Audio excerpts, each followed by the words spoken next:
Tongan i pau khara mayam da update pijrake ngasi ko ina han ba update ta United National Liberation Front Manipur Department of Publicity na press release amakak thorakli saram chatpa Hemam Johnson Elias Mani UNLF na Sibagi Cheirak Pikhre hairiba Hemam Johnson adugi photo aduni sida uriba si khunai asida tabada yemaunaba ki hangoi tukat chaningai oiraba hek pokminnaba machan nupi da phawba oktali chatpa ngamba lamchat naidabagi pangkhai wang malalaba moirang khoiru maning lekai dagi housingna moirang angkhalawai asan ba yum amada leiba Hemam Johnson Elias Mani son of Hais Biren and Hais Ongbi Pramabati UNLF na Sibagi Cheirak Pikhre asigumba saramchat chatpa miyoi asina Thawal district gi maramchat chumdabi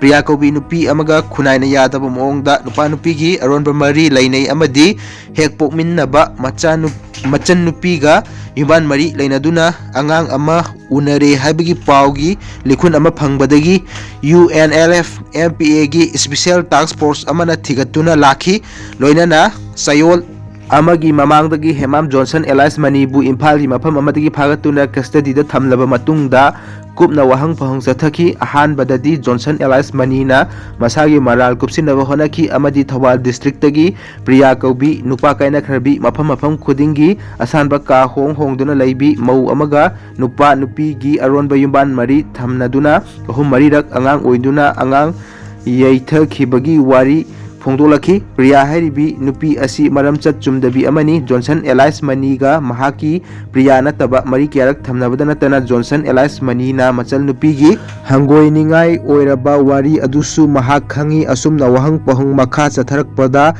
Mani na mahaki irem khak machal nupi Hemam Ichan ga 2019 dagi nupa nupi gi aron ba yuman mari thamnaduna angang anirak naupu khi haibasi Johnson Elias Mani masana yazaki asumna tabada tu chungba hangoiba semdokpa ngamlaroidaba saramchat chatpa Johnson Elias Mani gi lichat asi khunai asina yade haiba chapchaba para ama lahownaba party na kupna khanarba matungda Hemam Johnson Elias Mani bu Sibagi Cheirak Pikhre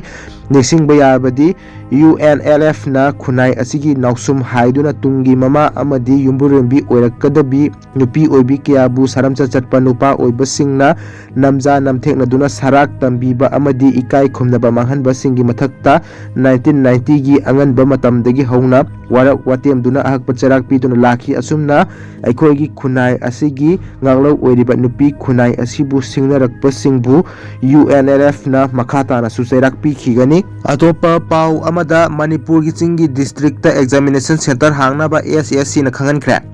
Chuchanpur yauna Manipur gi chingi district sing da competitive amadi recruitment ka mari lainana examination sing pangthoknaba khanau haina Delhi High Court na SSC Staff Selection Commission da khangankhre KSO Kuki Student Organization na Delhi High Court ta tharakhiba writ petition amana Manipur gi chingi district sing da examination center sing hangdohanaba appeal tawkhe court na petition adu kumna tarba matungda SSC na piba exam center exam pangthokpa ngamdaba tarbadi atopa center ama sinduna matam chana pau pinaba khanganki Delhi High Court ki active Chief Justice Bibu Bakhu amasung Justice Busar Rao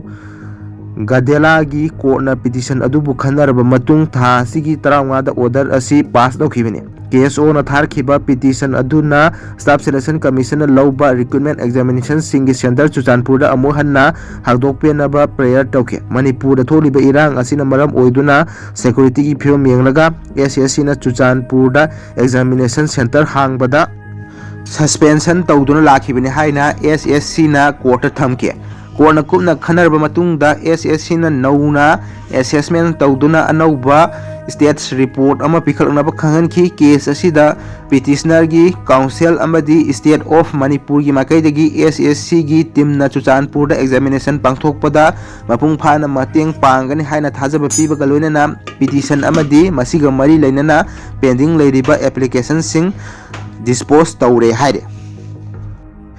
Atopa pau amada February 10 gi ayuk pung 13 da assembly mifam kaukhre tha asigi kunmathoi da Tamenglong district ki headquarter da famkhiba state cabinet mifam na mathang tha February 10 da assembly mifam famnaba warep laukhibagi matung ida governor gi pautang matung inna assembly mifam kaukhre hare Manipur Legislative Assembly ki secretary ki Magazine khudek piduna ngarang thadorkhiba order amagi matung ina Manipur Governor Ajoy Kumar Bhalana 12 suba Manipur Legislative Assembly gi 8 suba mifam lakliba February 10 gi ayuk pung 13 da kaukhre adum oinamak mifam aduga mari lenana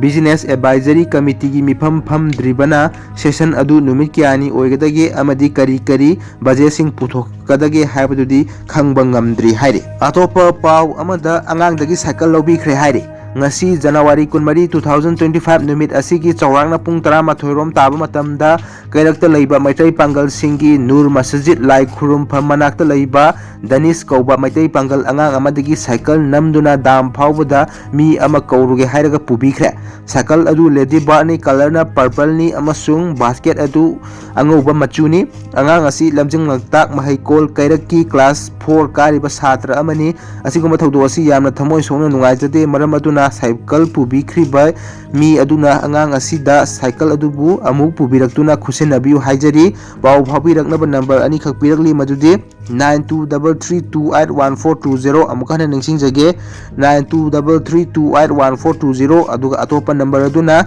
6909209875 amukana ningsingjage 6909209875 hariba number asida khoigi cycle adu ubiragadi paw pibiru hairagle sigi oina aroiba paw amada India macha yauna migrant 85 maramda halankra akan balan mayok nariba yumdo naba Myanmar laibakta ain kaina laisilamba India yauna atopa laibak singdagi migrant pun na 85